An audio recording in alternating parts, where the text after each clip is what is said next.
So in another 25 years, who is going to grow food in this land? Because growing a crop is not a joke. If we handle this land right, we can provide food for the entire world. It's possible to do that. If you do this, farmers will be rich and well-to-do, all this debt that is there in the banks will not happen.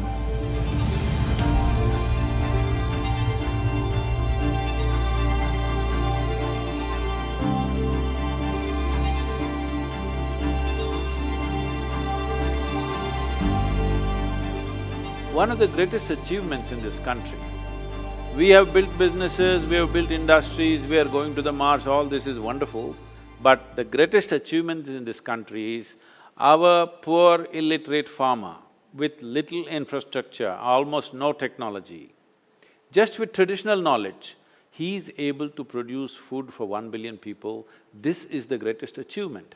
But right now we're pushing the farmer to a place where thousands of them are committing suicide.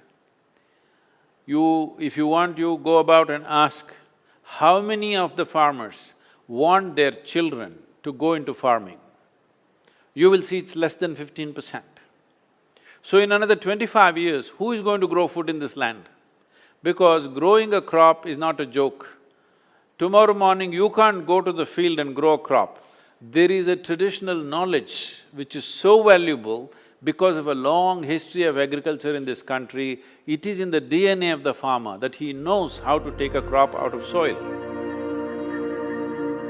At one time, I used to farm. First time I went out farming, I just finished my graduation and I want to do farming as an entrepreneur, and I went to farm. I bought these very expensive seeds and they told me, you got to throw it. I hesitated if I throw it, what will happen? How to throw this? Just now I paid so much money and got this, now I'm supposed to just throw it like this and the birds are waiting all over, I can see that. It took some courage to throw it. But once you throw it, only if you throw it, it will sprout and come back as a crop. I always found raising the crop was just a wonderful experience. Harvesting was the most painful experience because the way I am made, I would like to let the rats eat and the wild boar eat and give it away to the laborer and walk away. But I have a bloody banker who's loaned money to me.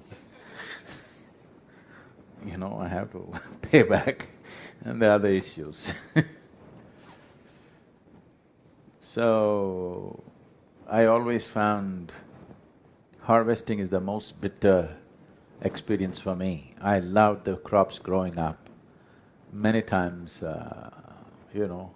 early morning, 4:35, when it's just… the sunlight is falling upon, just seeing these plants, the way they grow day by day, it's such an incredible experience. After I got into teaching, and then I was spending all my money very rapidly traveling and organizing programs. So, about 3.5 years, I think I lasted out my old savings and then it was all gone. So then I had to grow something to make a living. So I decided to grow cabbage. Cabbage was doing great in the market, and then I thought I'll grow cabbage because my farm was too far away and it was little remote and I had a lot of wild boar in the area. If I put cabbage, they will feast. So I decided to… I asked my friend and he gave me a few acres where he had the facility. He said, you do it in my farm, he had a home there. So I went and stayed on this. It's a 70-day crop, preparation and harvesting, everything. 90 days I gave myself and I said, I'll grow a crop, I'll make enough money so that another 1-2 years I can go on. So I went and sat there and I've spent all my money, so I'm really stingy. Even if I have to ride back home, I'm thinking of the gas, so I'm trying to make some simple meal there and survive. And I don't want to spend on the labor, so I'm physically working on the farm. So these things, like cabbage is a very… hybrid cabbage, expensive seeds there. So we grow it in a tray first, inside the house. Then they all come up like this, then we take each one of them and transplant them. So I don't want to give it to any labor because if they just do this, each one of them costs money. So I sit there and if you put it in the day, the survival rate will be low. So evening after sunset, I will sit down and work till 1 a.m. Planting with a torchlight. It has to be in a straight line, so put a rope to tie a string and… So did all this back-breaking work and then these things grow very fast. In about 12-15 days, they're forming tiny little cabbages. This is the month of November and Mysore is most of the time misty and foggy in the mornings. Morning mist and sunlight, I just sit there, I want to see the first light when it falls on these cabbages. It's the most incredible scene, you know. It's like almost you're delivering 10,000 babies. It feels like that, each one of them just every day they're getting bigger. And I sit up in the morning so that one thing I like to watch them, another thing, I don't want somebody to eat them up.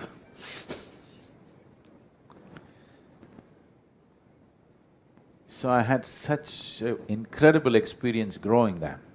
Then the harvest came. The cabbages all sized up like that, nice, and I thought, I'm counting money in my head. Though it was such a beautiful experience to grow the cabbage, when the time to harvest came, the market, the vegetable prices crashed. It became 25 paisa per kilogram. 25 paisa means it's a quarter of a rupee. 1 rupee means 1/45th of a dollar. One cabbage is weighing about 1.5 kilograms, sometimes 2 kilograms, it's 25 paisa. It is not even worth harvesting and loading it on the truck because it doesn't even pay for the truck, doesn't even pay for the transport. So I sat there and as the cabbages grew, because I was living there and so I ate some cabbages. Everyday cabbage. And my father was going crazy. He's left a successful business and, you know, sitting and growing cabbages in somebody else's farm, not even in my own land. I had enough land, but because too much wild boar near my land, I went to this particular place to grow and it was closer to the city. And it was not worth it. Then one day I just saw they've ripened fully and still the market prices are no good, taking it to the market. So I just told the villagers, come and take per family five cabbages, take it home and eat it. But still there is plenty. So I just left the cattle. Said, okay, go and eat it, enjoy. I saw the cattle was so happy in their life, they had not eaten anything so juicy in their life. They were chomp, chomp, chomp, chomp, chomp, they went. Then I counted the money backwards. So I just let the cows eat my cabbages. Then I started looking, what is it that's wrong with this whole process? The land is fantastic. That part of Karnataka where I am south of Mysore, southwest of Mysore, people still live badly. It's such a fertile land, you can do anything with it, but still people still live badly because it's completely rain-fed and there's no proper practices and it's… so disorganized. If you make a good crop, there is no price. If you make a bad crop, when the price is good, it's a bad crop. It's alternating like this, between bad crop and good price and good price and good crop and bad price is a regular situation in the farming community. Right now, one reason why farming is not succeeding is soil is weak, so water is scarce. Another thing is, scale is too small to make it successful. The average land holding is 1 hectare, that means 2¼ acres per family is what we have. At this level of holding, whatever you do is going to be waste. Everybody is under loan, okay? Some 78% of Tamil Nadu's farmers are under debt. Because, I'll just tell you an example. A young farmer in our region, it's very fertile region. He has 3.5 acres. So I meet him and ask him, what are you doing for your water? What's your water source? He says he has put 9 bore wells. In 3.5 acres, he's put 9 bore wells. Because there are bore well companies which will come and promise, if you put it here, more water will come, if you put it there, more water will come. Everybody is hitting bore wells and bore wells. In 3.5 acres, maybe there is 1 or 2 sources or maybe there is no source of water. Because the scale is so small, everybody is putting a fence, everybody has a bore well, everybody has an electric connection. This is not going to work. We need the scale, otherwise it'll not work. Does it mean to say we have to take their land? No, for this we have worked out a system. I don't want to go into all the details in this, but this is what Rally for Rivers was about, how to integrate irrigation and marketing for the farmer so that his life can change. Now, one more big thing is, see, India, the latitudinal spread that you have from Kanyakumari to Himalayas, 12 months of the year you can crop. There are very few nations where you can grow crops 12 months of the year. From Kanyakumari to Himalayas, you can grow literally almost anything you want in the world. If we handle this land right, we can provide food for the entire world. It's possible to do that.